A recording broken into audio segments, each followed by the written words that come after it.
Sa gitna ng disyerto, isang napakabata na bata ang gumagala habang sinususo ang daliri ng tao. Samantala, dumating si Windom sa disyerto sakay ng kanyang sasakyan. Gumagala rin siya at umaakyat pa nga sa abot ng kanyang kakayahan upang mahanap ang perpektong lugar para kunan ng litrato ang paparating na eclipse. Pagkatapos ng ilang oras na paghihintay, nakuha niya ang ilang hindi kapani-paniwalang mga litrato at naghanda na umalis. Sa kanyang pagbabalik sa sasakyan, laking gulat niya nang makita ang isang bata na umiiyak sa ilalim ng maliit na anino ng isang puno. Nagtanong si Windom sa kanya ng ilang mga katanungan upang malaman na ang bata ay nawala at nawala ang kanyang mga magulang. Nagboluntaryo siyang tulungan siyang mahanap ang mga ito at nang tulungan niya ang bata na tumayo, napansin niyang dumi-dumi ang kamay nito.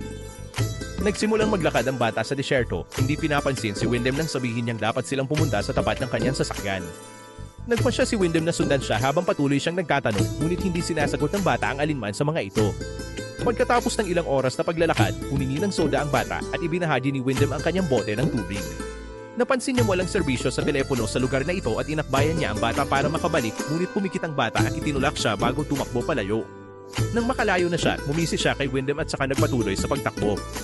Matapos mapansin ang lahat ng kanyang tubig na natapon sa lupa, bumalik si Windom upang hanapin ang kanyang sasakyan.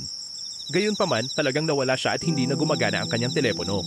Pagsapit ng gabi, sinusubukan ni Windom na humanap ng masisilungan laban sa ilang bato, ngunit hindi siya makatulog dahil nakakarinig siya ng kakaibang ingay. Nagpasya siyang sundan ito at nakakita ng isang bongkos ng mga bote na nakasabit sa mga sanga kasama ang isang babaeng kumakanta sa ilalim ng isang kanyan.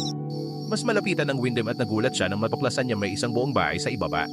May hagdan sa malapit kaya bumaba siya at gumagalaw ng mainat upang maiwasan ang pagkahulog. Sa kalaunan ay nakarating siya sa bahay at kumakatok bagaman walang sumasagot.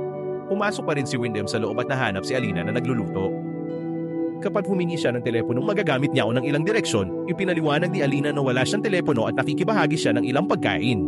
Ano man ang